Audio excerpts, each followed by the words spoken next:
మార్గదర్శి case సంబంధించి సంచలనాత్మకమైనటువంటి report నిన్న RBI Telangana high court సంబంధించినటువంటి వార్త నిన్న చాలా ప్రముఖంగా వచ్చింది. కేవలం ఒక ఆంగ్ల పత్రికలోను దక్కన్ క్రానికల్లో అనుకుంటా, తర్వాత నిన్న సాక్షిలో మాత్రమే వచ్చాయి. ఇక దాని ప్రకారం మొత్తం 2600 కోట్ల డిపాజిట్ వసూలు చేయటం చట్ట విరుద్ధమని చాలా స్పష్టంగా ఆర్బీఐ చెప్పింది. అదే సమయంలో సిఐడి చేసిన ఎంక్వైరీలో మొత్తం అట్లాగే సుప్రీంకోర్టు వరకు ఈ విచారణ జరిగింది. మొత్తం డిపాజిట్లు వెనక్కి ఇచ్చేసామని చెప్పారు. ఎవరెవరికి ఇచ్చారన్న వివరాలు 1800 కోట్లకు సంబంధించిన వివరాలు సరిగా ఇవ్వకపోవటం, మరో 800 కోట్ల బ్లాక్ మనీని ఏ రకంగా వాడారు అనేటువంటి అభియోగాలు రావటం, ఇవన్నీ కూడా చాలా ఆశ్చర్యంగాను ఆసక్తికరంగాను ఉన్నాయి.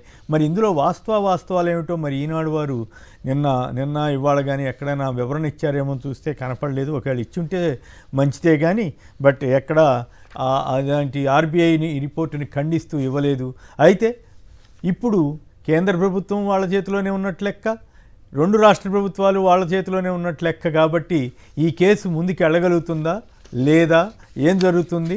మొత్తం వ్యవస్థలన్నీ వాళ్ళ చేతిలోనే అయినప్పటికి కూడా ఆర్బీఐ ఈ మేరకు ఇవ్వటమే పెద్ద విశేషమైతే భవిష్యత్తు ఏం జరుగుతుంది? మరి రోజు చిటిక్కుమంటే కోర్టుల్లో కానీ ఇతరత్రా కానీ పెద్ద తాటికాంత అక్షరాలతో రాసే ఇంగ్లీష్ పత్రికలు కానీ ఎక్సెప్ట్ 1 తెలుగు పత్రికలు కానీ ఎందుకు మార్గదర్శి వార్తలకు వెళ్ళట్లేదు?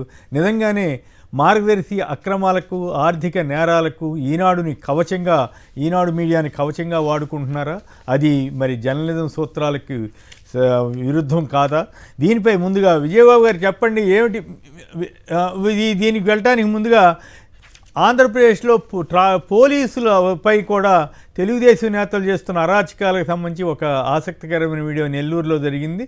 నెల్లూరులో పోలీసుల మీద కూడా డ్రంక్ అండ్ డ్రైవ్ టెస్ట్ చేసినందుకు గాను ఒక మహిళా నేతకు సంబంధించిన అనుచరులు పోలీసుల మీద దాడి చేశారు.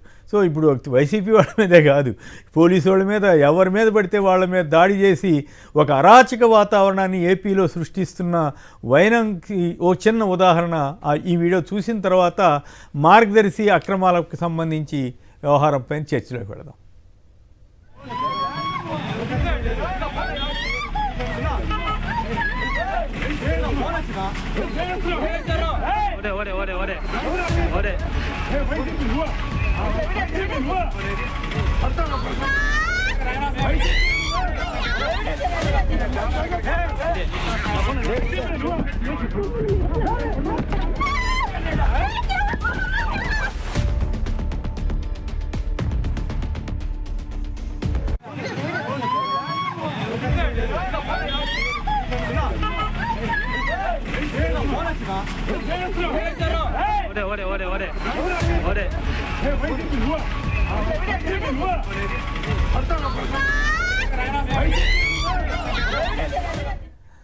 సో అది ఆంధ్రప్రదేశ్లో సాగుతున్న రెడ్ బుక్ పాలన.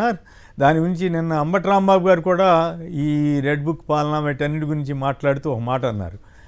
చంద్రబాబు గారు గతంలో ఇంత అరాచకంగా, ఇంత కక్షపూరితంగా ఉన్నట్లుగా మా దృష్టికి లేదు, జరిగి ఉండొచ్చు కానీ ఇంత అరాచకంగా, కానీ ఇప్పుడు అచ్చంగా అరాచకంగా మారడానికి వెనకాల ఎవరున్నారు? లోకేషా? లేకపోతే ఈ రెడ్ బుక్ ఏంది, ఈ పిచ్చిగోల ఏంది?